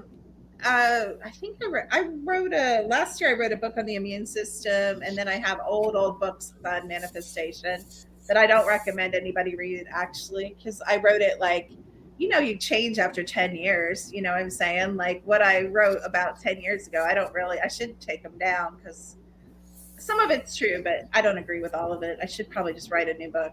That's what I should do. Yeah, I need to write more. It's been a long time. It's hard, especially when you have crazy stuff going on all the time. But maybe one year. But I have 14 on my Amazon, but just being in books and intros and stuff. And You do? Oh my yeah, gosh. a lot of them are actually my books with Andrew Colvin, and some of them are like, a chapter in a book or something. That's smart to write with other people. I need to do that. I can think of some people. Yeah, that's smart, actually. I'm in this Kim Carlsberg book that's got all these encounters. That's like a nice hardcover book that has some of my stories. What's it called?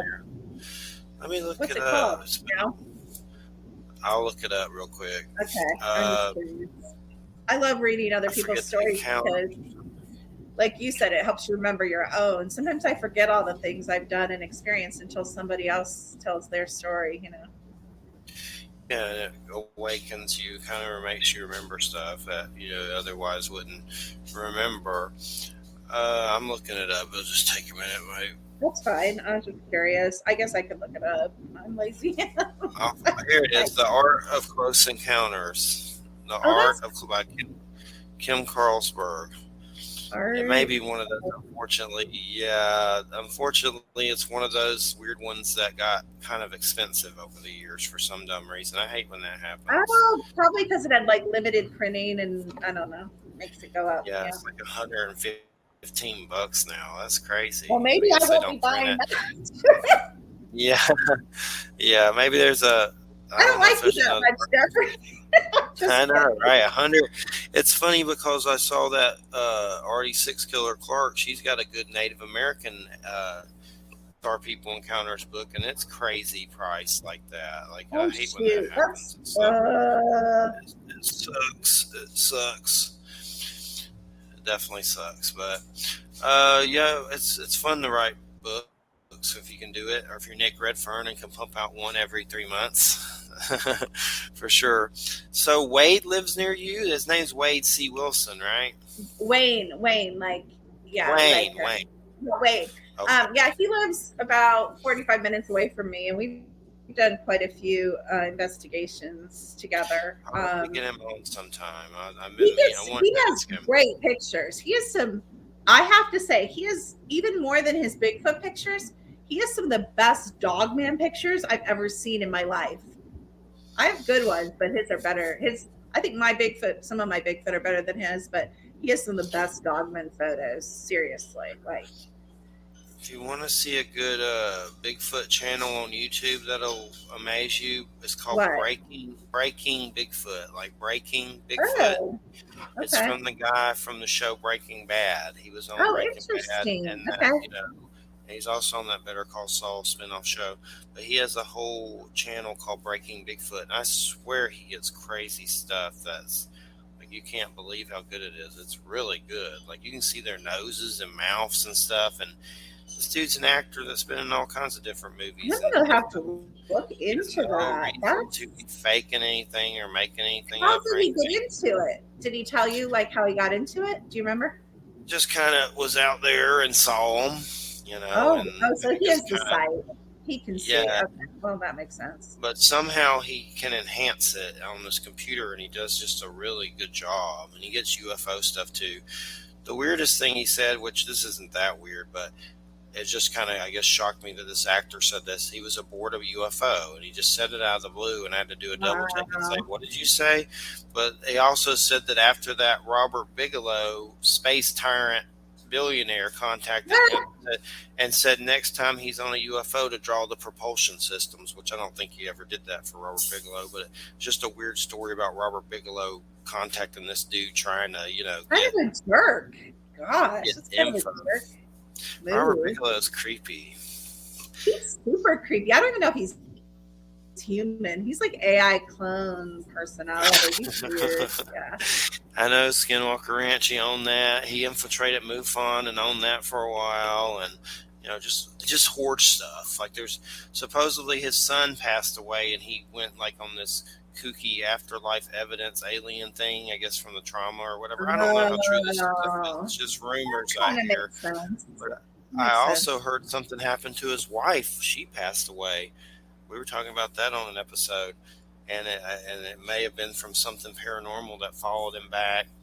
But one of the weirdest things I know about him is a long time ago, Chase Kowetsky, who was on the star team of MUFON, and I haven't spoke to her in a while, but she used to have to report to Robert Bigelow. He would go out to UFO crash sites for MUFON, and they would go out there. They were called the star team, and they had to report to him. He was the supervisor, and they were supposedly going out to weird, supposed crashes.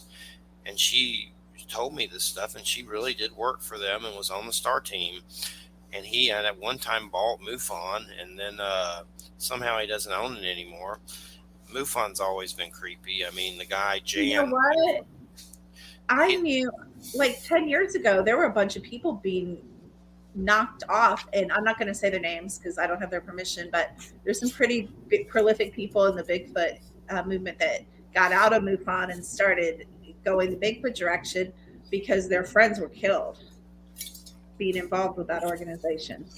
Wouldn't surprise me. I know recently Jan, like one of the main MUFON dudes, the main dude, he got caught for underage kid crap. Crazy, sick stuff like that. It was all news circuits and stuff, like Stan Romanek stuff. That's another creepy one that I've interviewed before, but later he got caught with pedo stuff on his computer. He went to prison. So, and of course, he claimed he was set up, which I don't know if I believe that or not. I mean, I do believe people can be set up for sure, but I don't think 100% of the people that say that. I just don't. I think they can be set up, but I just don't think. I don't trust him. I caught him doing something bad on a show once. Really? And I used to interview him and thought there was some truth to what he was saying, but when he got caught doing this, got caught with that, obviously you're like, well, everything he says is probably full of it. He's into kids, gross. But anyway, someone caught him on, this is the guy that was on, David Letterman with the peeking alien at the window footage. Okay. It's Dan Romanek. Well, someone was videoing him for a radio show, and they caught him throwing something in the room and trying to say aliens or whatever were there with him, but somehow he didn't know the camera could see his hands, so he would throw something and try to blame it on aliens, but at this particular time he didn't realize his hands got caught throwing it. So he got busted, and this is on YouTube. Well, one time he did that on my show, but I didn't get his hands doing it, but he threw something weird and said it was aliens. Well, someone actually caught him throwing it when he was claiming it was like something, coming at, from an alien or whatever. He was doing it. I'm going to try that sometime. That's clever. Yeah, let me throw aliens, and then you get caught. Oh my gosh, that's throwing so dumb. That's the dumbest thing I've ever heard. I'm sorry. Oh my god. The video's pretty disgusting, but throw that in. I guess that's why. But you see, I don't like people like that because yes, baby. I don't like people like that because then that's why everybody just says hoaxer to everybody because there are hoaxers. You know what I mean? They make it harder for the rest of us that aren't trying to hoax anybody. And that's like exopolitics, which I don't really. A lot of that seems. Oh yeah, that's an interesting conversation. Seems kooky. A lot of it seems really kooky. Like I just saw something from Michael Salla that claimed Klaus Schwab, some George Soros type guy, and somebody else. They went to go meet in Antarctica to meet these particular aliens that run the show, but when they got there, they got ambushed by the good aliens, and now they join the good alien side. It's like, are people just making this crap up out of out of nowhere? Like, how would you know that? Were you in Antarctica? I mean, maybe there is truth to it, but some of it I'm skeptical of for sure. Like, supposedly these Illuminati type cabal people went to Antarctica to meet their masters, but I it turned did out see that. the I good did see aliens are that. there, and now I they're did with the see good that aliens. part. I mean, it sounds nice, but I don't know. I just don't believe it really. Yeah. So there's just a lot of crap out there, So you don't know what to believe. And I think Uh, there's a lot of deliberate misinformation. So I think people go on shows like yours and other shows and write books, and I think they deliberately go not with intent to hoax, but deliberately with intent to mislead. yeah, maybe it's like some government weird thing, or maybe they're just crazy, or whatever, or just dumb and think they're going to make money or something, or whatever. I'm Yeah, sure there are maybe. people like that. I don't know.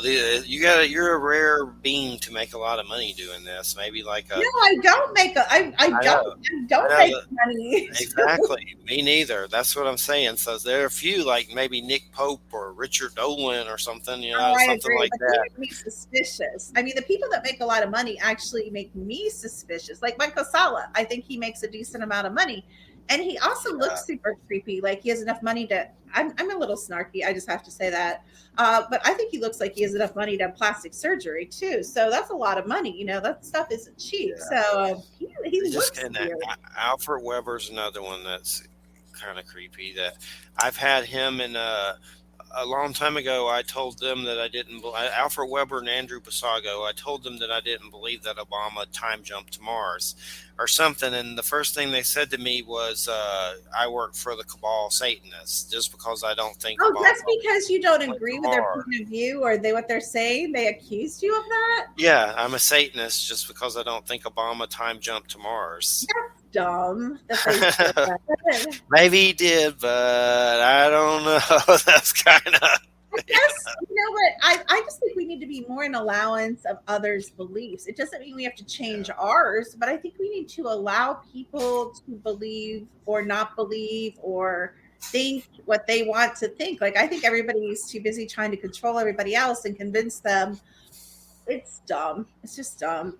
And you run into this a lot in the paranormal, the UFO, the conspiracy, the secret space, where there's so much infighting and so much backstabbing, and it's just ridiculous. Like, let someone have an opinion and then let someone else have an opposite opinion, because I think we need to come together and have those conversations, even if they're opposite, because the truth is somewhere in between, usually.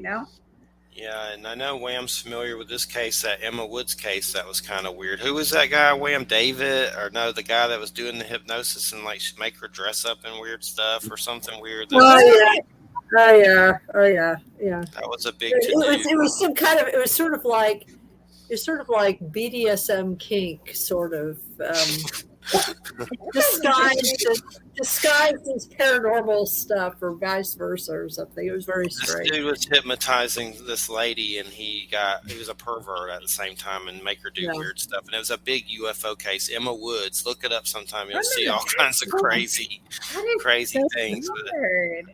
I don't. Oh, I know it got really weird. That's what scares me about hypnotizing. I don't want anybody. no, you know what they say. I mean, really, you are putting your mind and your body and your spirit under someone else's control. You do have to be careful. Yeah, for sure. But look up Emma Woods hypnosis. Yeah, I wrote Or it down. Yeah. sometime. Yeah, you'll take a trip down weirdness for sure. Sounds That used to be crazy, very easy popular to and discussed explain. by every radio show everywhere. Like it was a popular kind of weird thing for sure that happened. That was a big case situation. What was that guy's name again though? Dave? I don't remember. He has books called something. Emma Woods, and I forget who the hypnosis dude was. David sounds familiar. David Jacobs. Okay. That's it. He has some books about aliens that seem kind of fear based. That maybe some aliens are like that, but I know he did some weird stuff and got busted somehow. I don't even know if Emma Woods, is she still alive? I don't even know. Interesting. I heard about her in a long time. But remote viewing sounds interesting for sure. I wouldn't mind learning some more of that. I've had some experiences with it, just kind of like let my imagination roam, thinking about UFOs and what's inside them and different beings and seeing stuff in my head. But I didn't really know if it was like me really seeing something or just, my mind creating some kind of fiction. It's kind of like, the imagination, letting it run wild with that kind of stuff, which some might call sci-fi, but who knows? Maybe I was peeking in a ship, Really I don't know. possible, for sure. So, you have a Bigfoot that's in your house? Oh, well, I mean, gosh, now I'm going to sound like totally crazy. To me, they're just like you and I talking. Like the relationship now that I have with them, which I would have never guessed, is very interactive, very visceral. They leave me gifts. I leave them gifts. I do the apples. They love apples. I do the whole feeding thing. If I don't feed them or I forget to feed them, I'll be laying in bed and they'll bang. They'll bang like right where my bedroom is on the house. What do you feed them? Pancakes? Mainly apples, because you don't want to, in the mountains of North Carolina, you don't want to be throwing out like any kind of like carbohydrates or anything like people do. I don't need bears up in here, you know what I'm saying? So I stick I've heard with pancakes. I've heard people give Bigfoot really? pancakes. For real? Yeah. Oh my gosh, Yeah. I'm not kidding. Which I don't know if that's safe to do. Well, I'm just saying you can attract. It was funny. One time I thought, this is kind of funny. And this is how we are.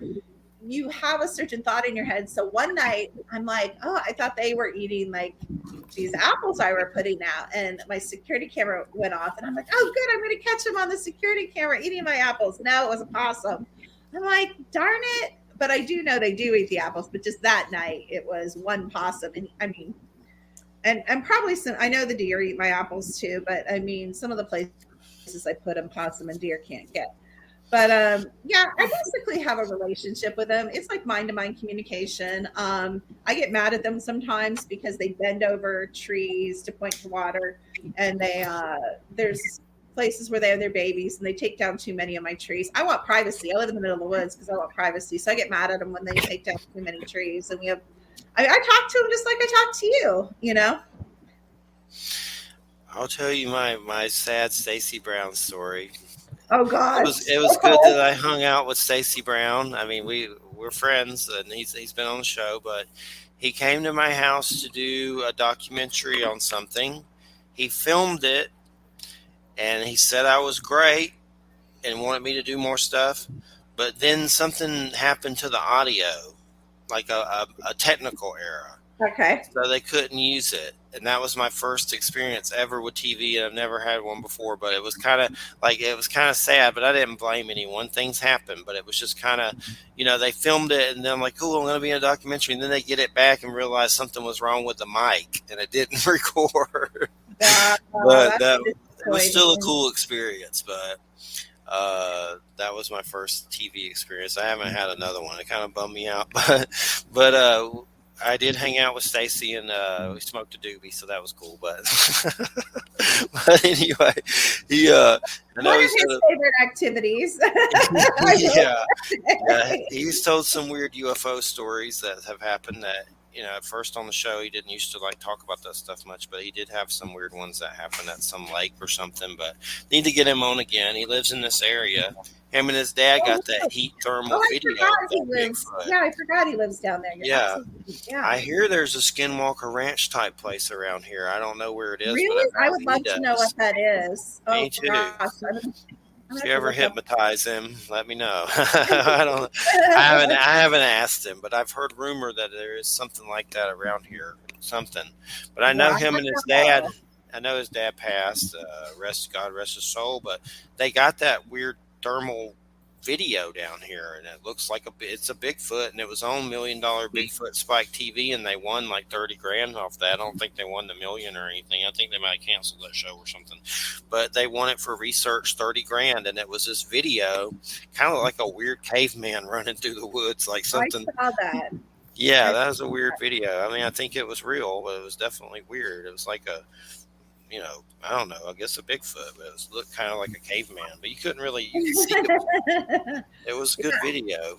But yeah, Unfortunately, I haven't seen even what I consider good pictures of Bigfoot aren't maybe what other people would consider. I don't know. It's hard when you have this sight to see through other people's eyes because you only know what you see. You know what I mean, Jeffrey? You should know it. yes, yes. Well, hopefully sometime I'll do some more TV stuff. It seems nerve wracking though. It's like I was up freaking out all night before it, and then it just makes you feel like you're gonna crawl out of your skin when the camera's looking at you. Maybe anxiety wise, it's not the best, but I've gotten used to this cam crap on here, and I hate doing it. But I don't hate Did it. you But always do video on your show, or did you just start out with audio? we started out with audio, and then StreamYard does video, so you kind of forced to do it. I know we're on YouTube and some other places, but we not all the time. The way my show started out at first is I was in this chat room, and people would type out questions to famous UFO celebrities with no audio, and they would respond back typing. And I had Stanton Friedman, William Burns from UFO Hunters, Wow. and that's how I was. I love it.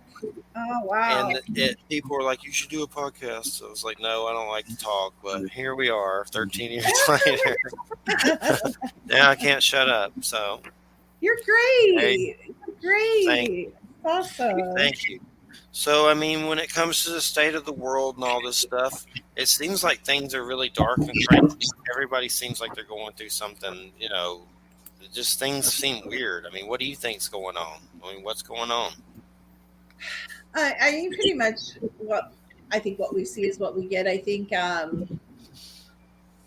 I mean, I'm a personal believer in the Georgia Guidestones. I think they told us where they want to take us, and I think they're trying to steer us there. I don't think it's conspiracy. I think it's pretty black and white. I mean, you can't get any more black and white than carving it in frickin' stone. Hello. Yeah. So I think that's where they want to take us, But again, like I told you at the beginning of the show, we create our own reality. So I think we need to stop contributing to the negative timelines and start having a much more, I don't mean to be Pollyanna, believe me, if anybody knows me, they know I'm far from a Pollyanna, happy unicorns and bunny tails.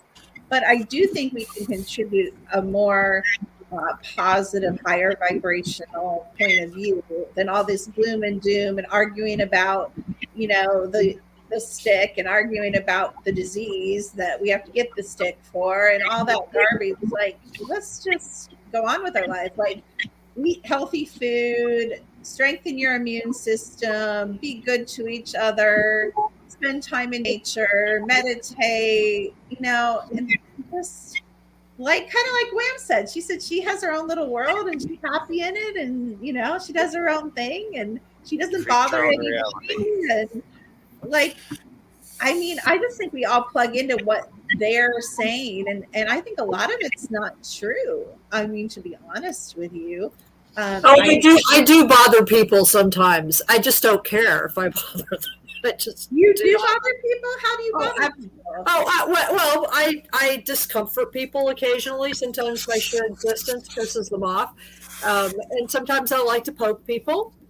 And there are times when I can be disagreeable. Okay. I love that you own that. That's awesome. But I also don't care because there's room for everybody on the planet, and that's what I'm saying. That's what I'm trying to say. Thank you.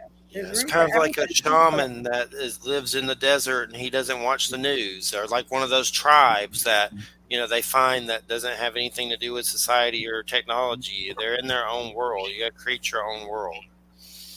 You do, but I think in doing that, I actually think the world, instead of being so up in everybody's business, and the whole Karen thing started with everybody telling everybody what to think, what to believe, and how to behave.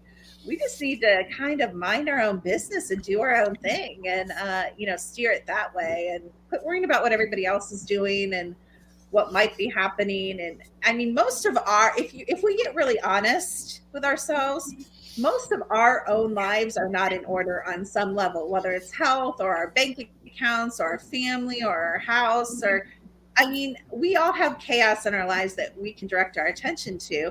And as we get our own lives in order, I think the vibration of the whole, collective will rise. But we're too busy worrying about outside of our lives while our own lives are like kind of spinning out and self-destructing.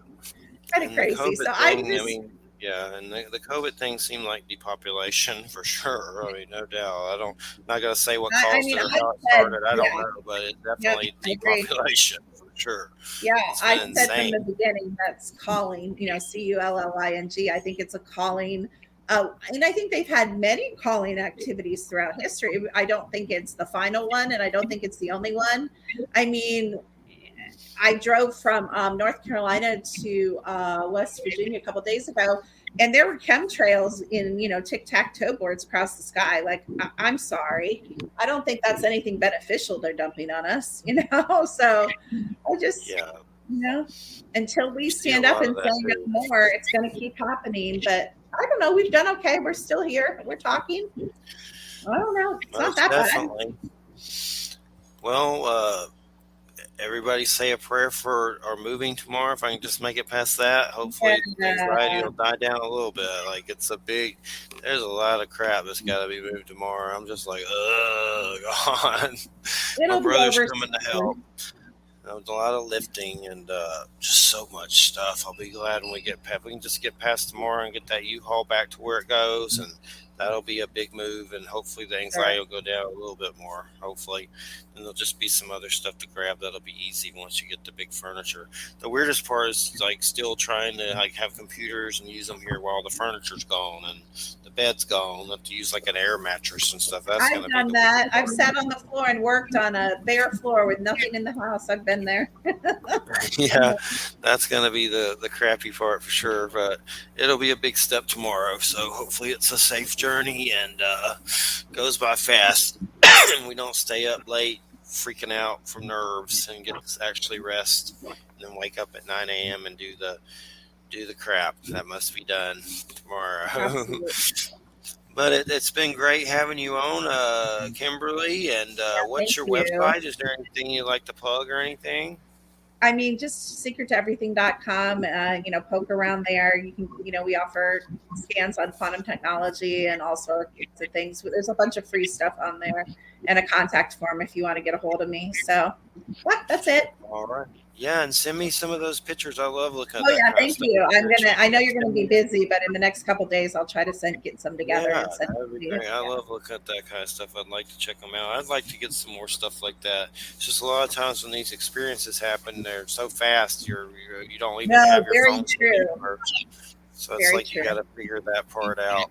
But we appreciate it so much, and just moving stuff, it just stresses you out. I feel exhausted, and then it's I got to do tomorrow, so I'll make it. But it definitely makes you feel God, body aches. Thanks for having me on. I appreciate it. Thanks, Wham. Nice meeting you.